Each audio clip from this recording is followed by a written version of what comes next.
الديناستية. بعد وفاة والده مولاي يوسف تقلد عرش المغرب في 18 من غشت 1927 وسنه لا يتجاوز 18 سنة.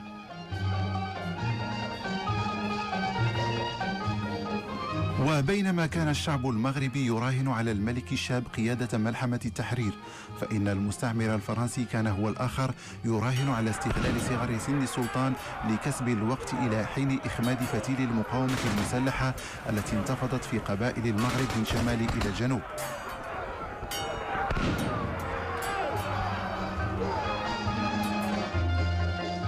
كان أول امتحان يتعرض له السلطان الشاب هذا الظهير الذي عرف في جل الأوساط بالظهير البربري، والذي جسد منطق السياسة الاستعمارية القائمة على النظرية الانقسامية فرق تسد. لكن ما لم ينتبه له المستعمر آنذاك هو أن هذا الظهير كان بمثابة الشرارة التي أحيت ذاك الوعي الوطني لدى المغاربة وتوحدهم تحت سلطانهم محمد الخامس. وجاء اللقاء التاريخي بفاس في 14 من ماي 1934 والذي جمع السلطان محمد بن يوسف والحركة الوطنية الناشئة، وظهر بجلاء للمستعمر الفرنسي ذاك التلاحم المقدس بين العرش والشعب، وبرزت إلى العلن في نفس اليوم المطالبة بإصلاحات مستعجلة.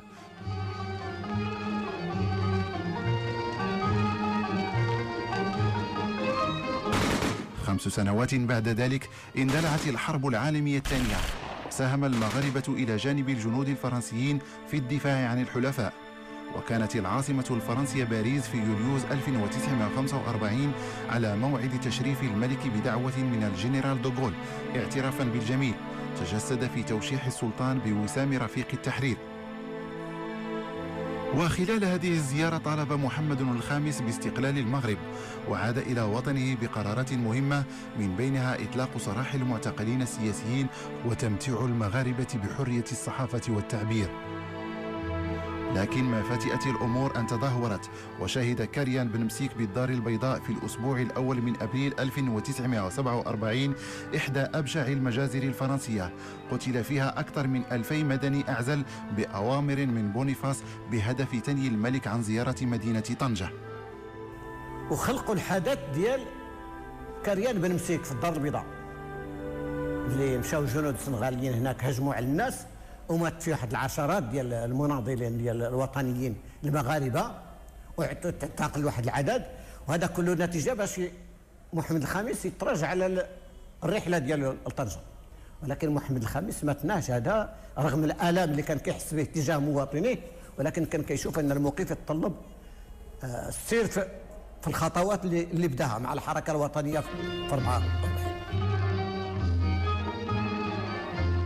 وكان الخطاب التاريخي لطنجة في 10 أبريل 1947 والذي أعلن فيه محمد بن يوسف إلى العالم أجمع عن مطالب المغرب في الاستقلال والكرامة، وأكد على وحدة المغرب الترابية غير قابلة للتجزيء. من النعم التي لا يفي بواجبها إلا متواصل الشكر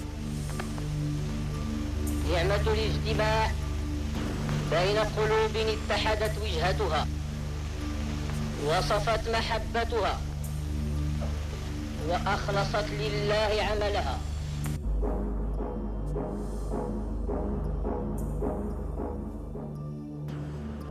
بعد تلك الزيارة زادت فرنسا من ضغوطها على الشعب المغربي بهدف إخراس صوت الحرية الذي نما في طنجة، وأعلن السلطان رفضه للإصلاحات المزعومة التي باشرتها سلطات الحماية.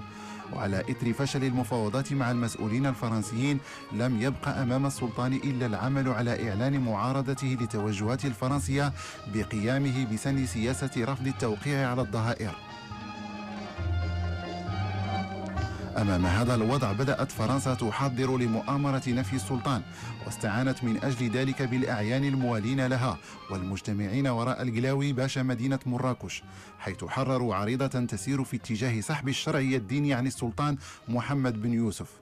5 أشهر بعد ذلك وفي 20 من غشت 1953 قرر الجنرال غيوم نفي سلطان المغرب وعائلته باتفاق مع الحكومة الفرنسية. واعتبرت عملية النفي من الناحية السياسية بالخطأ الاستراتيجي، لكنها كانت بمثابة المسمار الأخير الذي دق في نعش الوجود الفرنسي بالمغرب. بعد ساعة ونصف من من نفي محمد الخامس أو من خروج محمد الخامس من قصره العامر بتورقة. خرج هو في 2:30 ديال يوم الخميس. في 3:30 سمعنا نداء القاهرة ينادي المغاربة وتيقول لهم العهد ديال السياسة والعهد ديال العمل السياسي انقضى، الآن خصنا نفضوا السلاح وخصنا من آنذاك استجبت المقاومة التي كانت منظمة في خلايا مستعدة.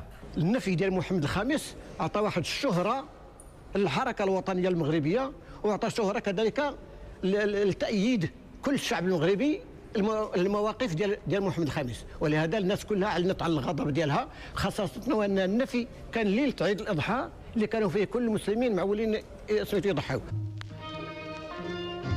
كان لنفي السلطان محمد بن يوسف أثر قوي في تصعيد المقاومة ضد المحتل، فالمظاهرات التي قام بها الشعب المغربي أخذت تؤرق أكثر مما كان في السابق سلطات الحماية، وقد طال الساحة السياسية المغربية نوع من الشلل والاضطراب الناتجين عن أجواء الاستياء العارم المصاحب لإبعاد السلطان عن البلاد. أكثر من هذا فقد زاد المستعمر من تعنته واستفزازه لمشاعر المغاربة عند تنصيبه دمية الاستعمار بن عرفة، وقد كان لهذا الفعل أن اشتدت الأزمة السياسية بالمغرب إثر رفض المغاربة الاعتراف بابن عرفة كسلطان.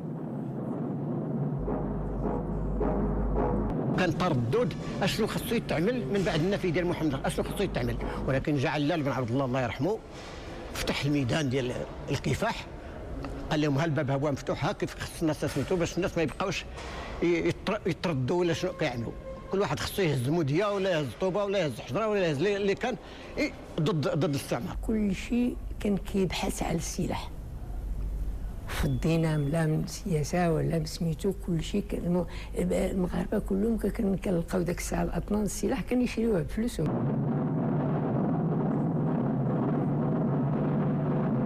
كنا كنبحثوا على السلاح، ولكن عطاونا سلاح، جابوا لنا سلاح، وجابوا لنا سلاح منين جا من فرنسا وجا من جهه اسبانيا وجا من هذا، لان المهاجرين اللي كانوا مغاربه في فرنسا كانوا واخدين الاجنبيات وكيشدوا الاجنبيات وكيعطيهم السلاح وكيجيو ما كيقلبوهم شيء في المطار، واتصلنا بالسلاح ودربنا عليه وهما ضد الاعيان ديال فرنسا، هما الخونه. اجتماع هذه المفاهيم الثلاث، ثوره ملك وشعب، ما كان ليعطي الا تلك الرجه وتلك الحركه الرافضه، لان في الاول ما كانتش منظمه، يعني كان في البدايه يعني حديث القطار، يعني اعمال يعني انت تعرفوا تاريخيا كيفاش تنضبط، يعني الناس يعني بحراره الروح والسلام، اذا ما بغيتيوش ايوا احنا غادي باش ما بغيتيو. عندما أحست السلطات الفرنسية بخطئها الكبير وتيقنت من متانة اللحام المقدس الذي يربط السلطان بالشعب، رضخت لمبدأ قبول التفاوض مع الشخصيات السياسية المغربية والمتمثلة للتوجه الراغب في تسيير المغرب من طرف أبنائه وتوجيهه نحو الاستقلال. وكان الملك محمد الخامس يتابع من منفاه كل صغيرة وكبيرة ويتفقد أخبار مفاوضات إكسليبان التي اكتسبت نتائجها الشرعية بعد مصادقة سلطان المغرب الشرعي عليها.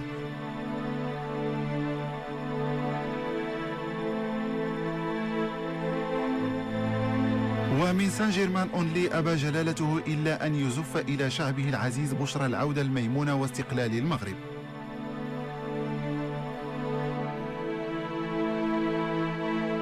وها نحن نتأهب للعود إلى عزيز الأوطان، وقد انقسعت السحب وقويت الآمال، وتلقت الأمة هذا الحادث الميمون بحماس عظيم أعربت عنه آلاف البرقيات والوفود العديدة التي تتوارد علينا بباريس من جميع الأنحاء.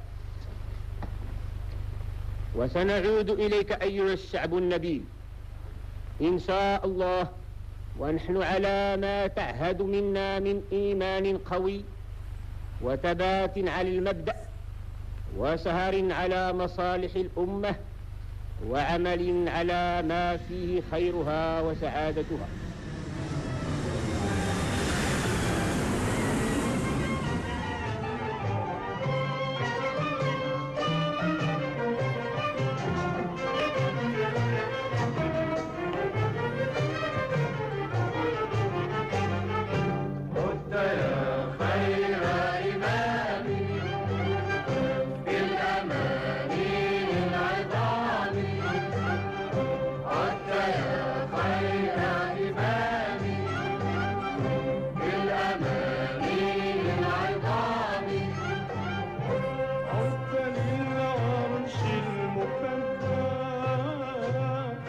لقد بقي محمد الخامس طيب الله ثره وفيا للأمانة الملقاة على عنقه بطبيعة الحال، والتي كانت أمانة بالنسبة لكل الملوك العلويين وهي مستمرة إلى الآن. لقد كانت 20 غشت أيضا تعبير عن وفاء شعب لملكه ولرمز وحدته وسيادته. أعتقد أنه لا يوجد من بين المغاربة من يخالفني في الرأي، في اعتبار يوم 20 غشت 1953 ملحمة بارزة في تاريخ المغرب المعاصر، ووسمة منقوشة في الذاكرة الوطنية. هاد الملحمة ديال ثورة الملك والشعب كتحمل واحد العدد ديال الدلالات اللي من بينها كاين أولا الالتحام الوثيق اللي كاين بين القمة والقاعدة، بين العرش والشعب، واللي كان عبارة على ميثاق تاريخي. ميثاق تاريخي بدا من الوقت فاش ظهرت الحركة الوطنية وخدا التجليات ديالو الاولى في تقديم وثيقه المطالبه بالاستقلال يوم 11 يناير 1944، ثم بعده الزياره التاريخيه ديال المخور الله محمد الخامس الى طنجه اللي كانت زياره الوحده، وواحد العدد ديال المحطات التاريخيه اللي بالفعل بينات الالتحام الوثيق والترابط المكين اللي كان بين القمه والقاعده. ثم دلاله اخرى اللي هي ان هذه الحركه المباركه ديال الانتفاضه ديال الشعب المغربي من اجل الحريه والاستقلال اللي كانوا يعني تحملوها هم شباب، يعني الجيل ديال الشباب ديال ذاك الوقت اللي تربى في احضان الحركه الوطنيه وكان متشبع بروح وطنيه ومتشبع كذلك بالاعتزاز بالانتماء الوطني، واحد العدد ديال المبادئ والمثل العليا اللي هي اغترفها من المعين ومن الينابيع ديال الحركه الوطنيه.